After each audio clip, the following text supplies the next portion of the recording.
Hello, Brad here, just to say we're super proud that the Friday 5pm podcast is sponsored by the Malt Miller, the UK's best home brew store. We use the Malt Miller for all of our homebrew experiments, as well as tapping them up for advice and binging on their awesome YouTube channel all the time. That's why whenever we release a homebrew video, we put a recipe kit live on the Malt Miller, so you can brew with the exact same amazing ingredients that we did. The same ingredients used by pro brewers.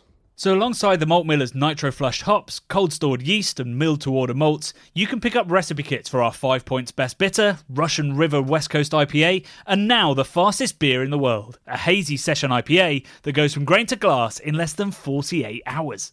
Sign up to their newsletter at tinyurl.com/Malt Miller to get 5% off your first order.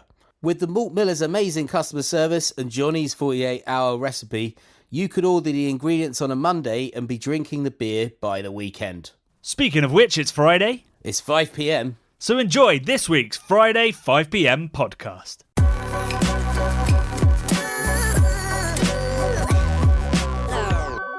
Hey Beer Geeks, welcome back to another Friday 5pm. The last Friday 5pm in lockdown as far as we're concerned as Beer Geeks, because the pubs open tomorrow. I know, mate. I'm kind of scared and terrified, but also pretty fucking excited. Mate, I just hope people are not absolute dickholes when they get a chance to get back in a boozer. What do you reckon? It's an early horrible swear, but sure. I hope people aren't dickholes. Yeah, I agree. I mean, I'm not going to the pub tomorrow. I think it's probably, if I can wait for another day, if you can wait for another day, it's probably best because I'm a bit worried about what's going to happen tomorrow and we don't want a second spike. But if you do go, please act responsibly, tip well, and respond to all the rules. But we'll get into the pubs in a bit, actually. I've got that in our little list of things to talk about. But first, we need to talk about this week's video, Brad. Mate, what a video, eh? Oh, what a privilege it was to be able to brew with those guys and for them to, give us almost carte blanche to say what style and what kind of flavours we wanted and to input on the recipe and all this. Like our fingerprints are all over this sticky beer. Our chocolatey, biscuity, crumbly fingerprints all up in there. Love it.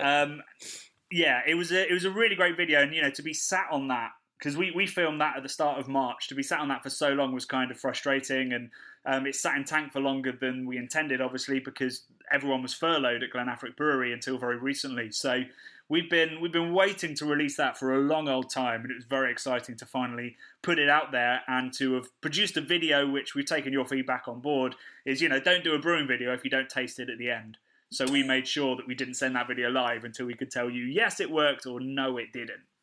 Yeah, I guess it's the money shot, isn't it, of a brewing video. You kind of need to see what it tastes like. Otherwise, there's no payoff, there's no satisfaction. Yeah, unless like with our Real Ale homebrew video, where it's part of the narrative and you're building that tension, like both in real life and in the video. Whereas with this one, there was no reason to release that until we knew. But please don't take our word for it as to whether the beer was good at the end of that video, because you can buy that very beer from the Glen Affric webshop. You can buy it individually and get yourself some other beautiful stuff from them, or you can buy the Craft Beer Channel case, which is not only a collection of delicious beers, including the collab they did with Real Ale Guide, our friend over in Barry, Wales. You can also buy that case so that you can taste it along with us next Saturday, July the 11th. We will be doing another live show with the guys from Glen Affric, and possibly Simon's going to turn up for 10-15 minutes while we drink his beer. And you can taste that along with us. So please do pick that up. There's a link in the show notes. Should we dive into the comments, Bradley? Yeah, I just want to focus on the fact we're doing a live show and we're forming a super group with Simon. I think it's going to be a wild ride when we let him on the proceedings. He's an interesting character, isn't he? So yeah, and given that his live shows are about 5 hours long, like goodness knows what's going to happen to ours when we try to keep it under 2. I do like his name, Stone the Goes. I thought that was very good on his offering in our box. So pretty excited. Yeah, cool, fun stuff. Comments. Should be a lot of fun. Mm. Talking of a lot of fun, we had some great comments on the video. So if you haven't seen the video yet, we brewed a Tunnock's wafer-inspired, what would be called a pastry stout, but we didn't use any unusual adjuncts. As one commenter did point out, we did use muscovado sugar, which is technically an adjunct. But when we used the term adjunct, we meant in terms of like adding cacao nibs, caramel, biscuit flavorings, stuff like that, which are used throughout imperial stout brewing these days, and that that's great. But we wanted to show the power of malt, so we even on the can, I think, Brad, you put eight malts, no adjuncts. Yeah, man. That's it for us. We wanted to keep it real and prove that you can do it without the adjuncts. It just takes a metric ton ox of malt. Yes, and a bit more sort of, I guess, care and attention to the recipe when it comes to picking your malts. A lot of these breweries, they'll have like a base recipe for their imperial stout on which they'll layer additional flavorings through adjuncts. Whereas if you're going to do it with malt, then each recipe has to be different, which has a risk involved, and you won't.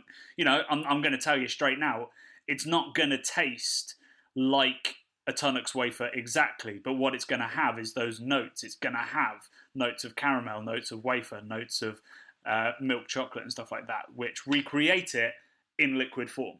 So we could have used adjuncts and got even closer, even easier, but that was not the point of the exercise, and I hope people sort of recognise that.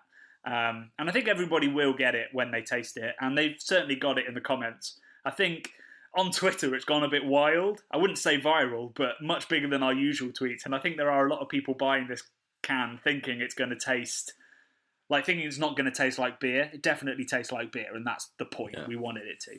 Yeah, man. And, this is intended to be drunk alongside eating of a Tunnock's wafer bar. So to get the full experience, we would suggest, if you pick up our crate, obviously you get a couple of Tunnock's in there. If you just want to pick it up solo, get yourself a 6-pack or a 5-pack or whatever of Tunnock's. Or a 16-pack, as I saw the other day. Just don't eat them all in one sitting, but like I would. But I think alongside it, it just heightens the experience big time. And do what Brad says, not what Brad does. Oh yeah, which is a t-shirt slogan. Enjoy it with it. Because what was really interesting, actually, because usually, anybody who's ever drunk a beer while having dessert or something sweet, usually it makes the beer intolerably bitter. What was really weird is when I did that in the video and I compared them, it actually made the beer taste sweeter. Which is not a phenomenon I know of when I talk about beer and food matching, and I write about it and talk about it a lot in different forums. You usually say you don't want bitterness when it comes to the pudding segment. And that beer was quite bitter, which we'll get into in a sec. But it completely dominated all the bitterness, and the beer was better with a Tunnock's, I thought. Or not, if not better, it was more Tunnocksy once your mouth was full of Tunnock's. That is the power. Which now I say it sounds obvious. Yeah, that's the power of Scotland, mate. Right there. That is the girth of that bar. The absolute majesty of the wafer. The girth. Yeah. You've talked about dick holes, money shots, and girth. What's happening to you right now? What's happened to you this week? I don't know. I've had a traumatic week. No, I haven't had a traumatic week. I don't know. Don't point that out, Johnny. Now I feel embarrassed. Okay, all right. We'll edit that out. Narrator, he doesn't edit it out. Oh, dear. Right, let's go into the comments. So there were lots of great comments on this video, lots of questions, people asking for the homebrew recipe, which we promise we will supply as soon as we can get that off of Glen Affric and edit it and publish it. But my favourite comment was... one of those comments that sort of takes you out of yourself and out of your bubble and makes you go, people don't know all these things that we sort of take for granted. So Brady DeGrasse asked, if the wort was so delish, why hop it? A hopped wafer or hopped toffee for that matter does not sound good. So we've already covered a little part of my answer to that, which would be that we wanted it to taste like a beer, right? And beer should have balance. It should balance, sweet, rich, biscuity malts with soft, or assertive bitterness with fruitiness from the yeast, all that kind of thing. So because we wanted to be like a beer, we wanted to hop it well. But the main answer to that, and the reason why I think we actually ended up over hopping it, was because we needed to have a high amount of hop in there because it's going into barrel. For two reasons. One, because bitterness dies off over time. So as a beer ages, it gets less bitter. But secondly, because if you put a beer into a barrel, which is a non-sealed environment, there's a chance it will get infected by souring bacteria. And hops, as we know from the history of IPA, protect beer from that souring process, from that bacteria.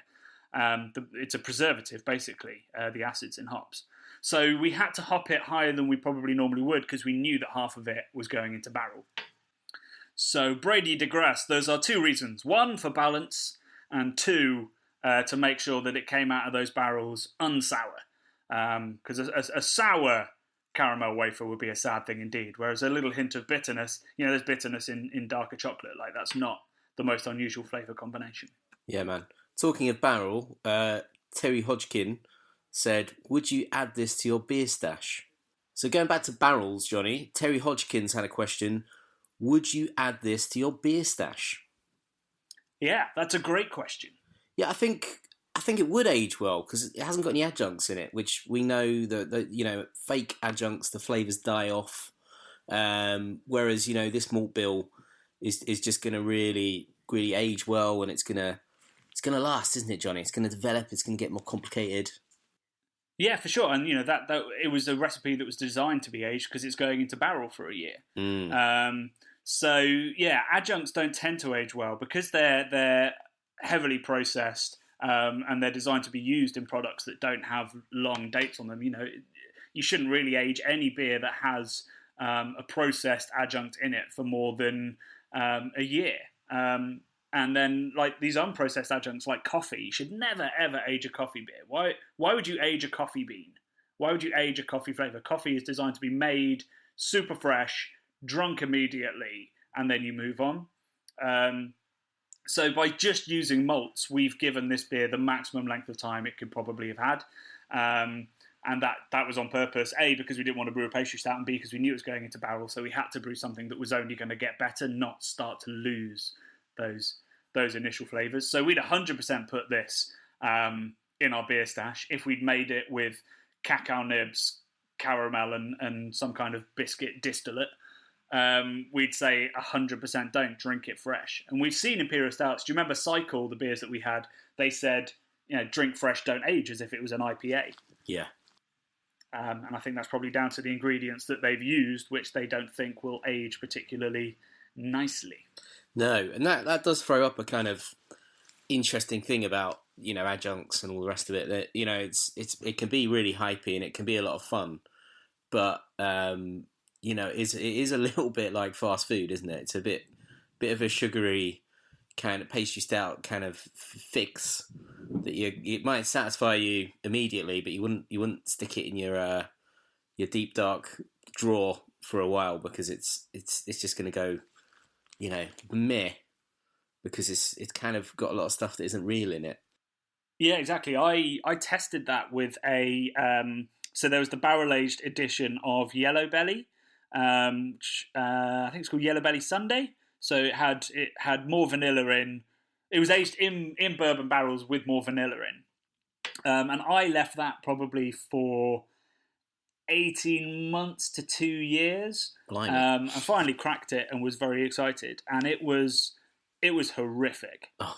It was undrinkable. It was pure cardboard and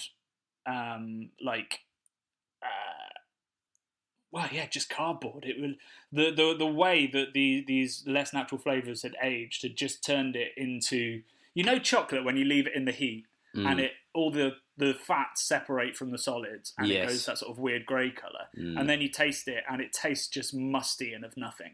Yeah. That's exactly how this beer tasted. Blimey.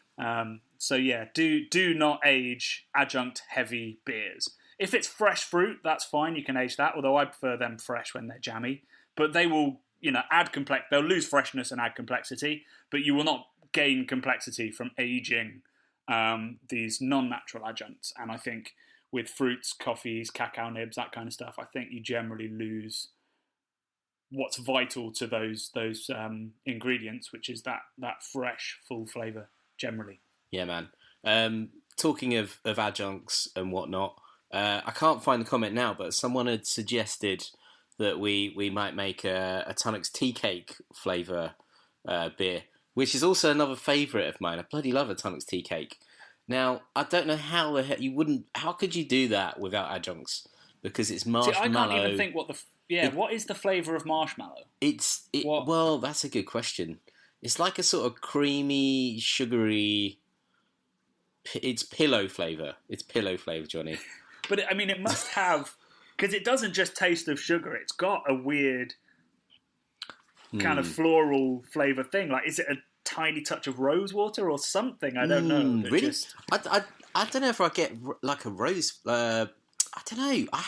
This is weird because I had Ben & Jerry's fish food ice cream last night, which is full of marshmallow, weird, fluffy stuff in it, which is weird to bite into an ice cream because it's so soft. It obviously doesn't freeze. It's a very odd texture experience. But I can't really describe the flavour of marshmallow. Now you say it, it is a thing unto itself, I think. Well, so I've just Googled it. So it says a marshmallow that unless a variation of standard marshmallow is being made, so no answer there, vanilla is often used. Vanilla, right, okay. So sometimes it's vanilla, but also marshmallow root is used in it. So marshmallow, is that a natural thing? What? There's an animal, is it, or a plant or a mineral? There's a root of a vegetable or a plant that's a mallow. That's from I'm just marshland. Looking at it. Yeah, something like that. It must be a marshland root that is apparently I'm trying to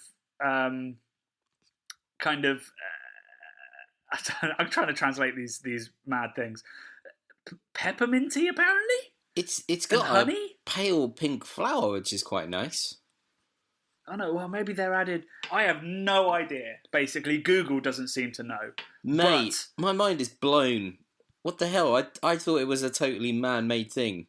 I didn't realise there was a frigging marshmallow root. Well, clearly marshmallows themselves are a man-made thing, and I don't think they use marshmallow flavour. But I think marshmallow is also a plant. So, like, maybe the sort of weird texture of... unique texture of marshmallow comes from the root, potentially, being processed? Yeah. Wowzer. Don't know. Apparently it's great for relieving coughs. Is it? Marshmallow root, and protecting against ulcers. I always find stuffing it down my face helps when I'm having a coughing fit. Yeah, you just shove marshmallows in your face.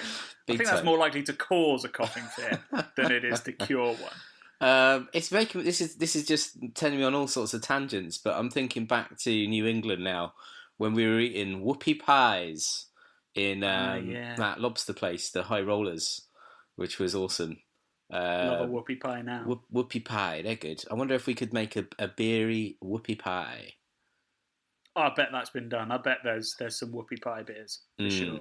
I've fallen down a hole. I'm now on Medical News Today, looking at the effects of marshmallow root in humans. Most of the research to date has involved animal studies or very small-scale human studies. So more studies are necessary to confirm how effective the root is in curing coughs. So Brad, stop mashing marshmallow in your mouth. Okay, I will stop immediately. Yeah, it's weird. It looks like it's like furry wood. Very weird looking root. Mate, I always thought that marshmallow was like totally super duper bad for you. I'd have no idea that it would come from a frigging plant. So my mind is blown. I'm not sure how much of a link there is between marshmallow, the sweet treat, and marshmallow root. Maybe originally, a bit like Coke and cocaine. It's like the first thing might have had some in, but that's long ago. Anyway, we've just spent about 8 minutes talking about the history of marshmallow, and haven't covered any of the stuff I was going to do in this podcast, and we're just about to hit 20 minutes. So the other thing I wanted to talk about is, and blowing my own trumpet here, is a new article I've just written for Good Beer Hunting that went live this week, called Final Gravity, What Will Be Left of Beer Culture After COVID-19. Good name. Pretty happy piece. Full of, jokes, anecdotes, Lols. Stories for life. Yeah. No marshmallows. And I just wanted to raise that because I think with the pubs opening this weekend, people are thinking that we're returning to normal. And this piece that I've written is about, how beer culture is going to have to change. We've already seen America and indeed parts of the UK now go back into lockdown. So we know that footfall is going to be so much lower in pubs, so much lower in tap rooms. And that's going to both mean struggles for pubs and for breweries who aren't going to be getting the volume that they want to create. So if you get time, it's worth reading that just to see, A, how you can support these people, but how these businesses are going to have to change. Most of that is to do with digital marketing, which could be good news for the Craft Beer Channel, could mean lots more content for us. I'm hoping. I'm hoping that's a silver lining. Yeah, when are you going to go to the pub? Are you going to wait a couple of days, Brad? I don't know. I've seen some of my local pubs are doing a booking service where you have to book a table, which is actually a really good idea because you book a time slot and then you're allocated a table and it's table service only, so you're not allowed up at the bar. So you can't hang around, you can't get pissed up and touch everything. You just have to sit at your table, which is great, and that is the safest way to operate. It kind of takes a bit of the fun out of being in a pub if you have to turn up at a particular time. You have to sit there, blah blah blah. So I think it's going to be a real struggle for a lot of pub goers. I'm sure there's going to be a lot of overexcited people acting irresponsibly once they're a bit inebriated, and I'm a bit worried. I'm worried for the staff that are working there. I think we've really got to take care of each other and respect everyone that's working. Pub workers for us are key workers too. I think Mm-hmm. they're on the front line. They're going to be on the front lines, mate. So we've all got to give them space and respect that they deserve. Because they're providing a service and they're putting themselves in the line of fire. So so I really hope that people take it seriously and follow the rules. And also I hope that publicans, the people who own these businesses, insist, because it's not legal. So I hope they, it's not a legal requirement, but I hope that they all insist on table service. And I've seen a lot of people seem kind of angry and be like, oh, that ruins the point of a pub. Like if it's table service, you're like, have you been to Europe? It's fucking amazing. Yeah. You sit there and they come and bring you booze.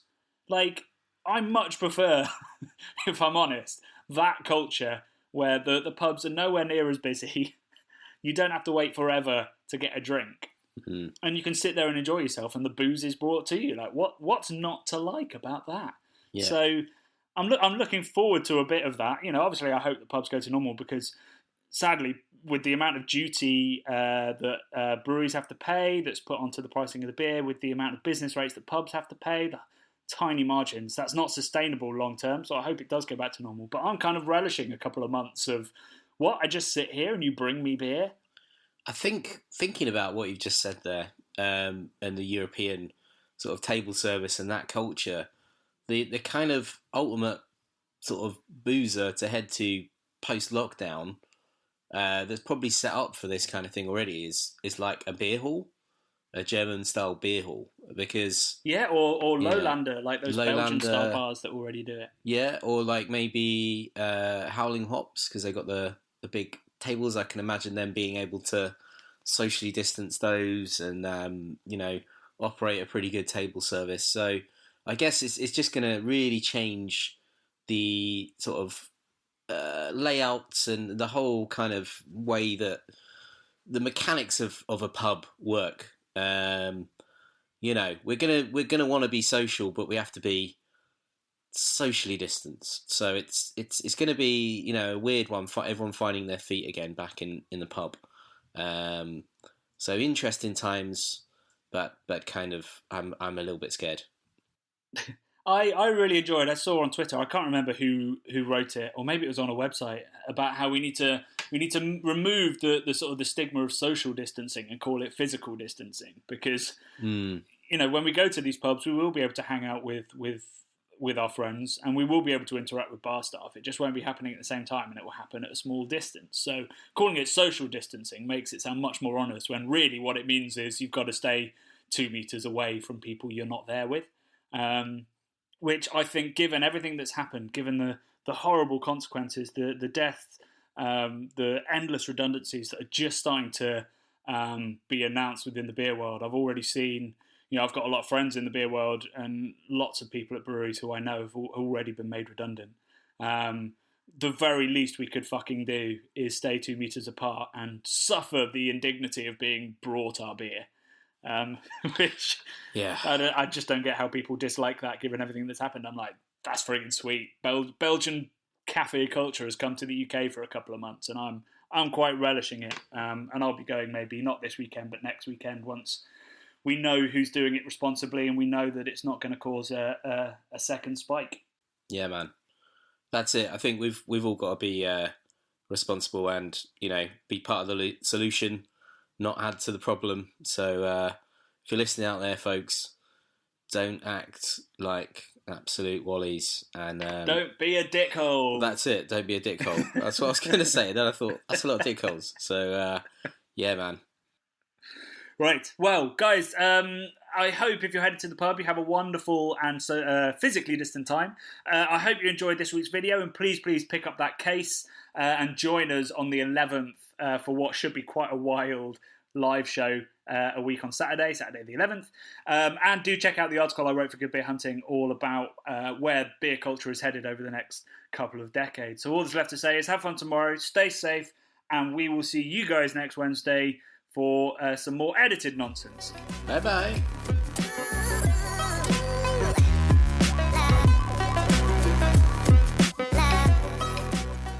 The Bubble Podcast is brought to you by the nerds behind YouTube's Craft Beer channel. Head to youtube.com/the Craft Beer channel to watch this week's video and over 400 more exciting episodes. If you love what we do, please do subscribe, and even join our Patreon at patreon.com/craftbeer channel. Love and beer.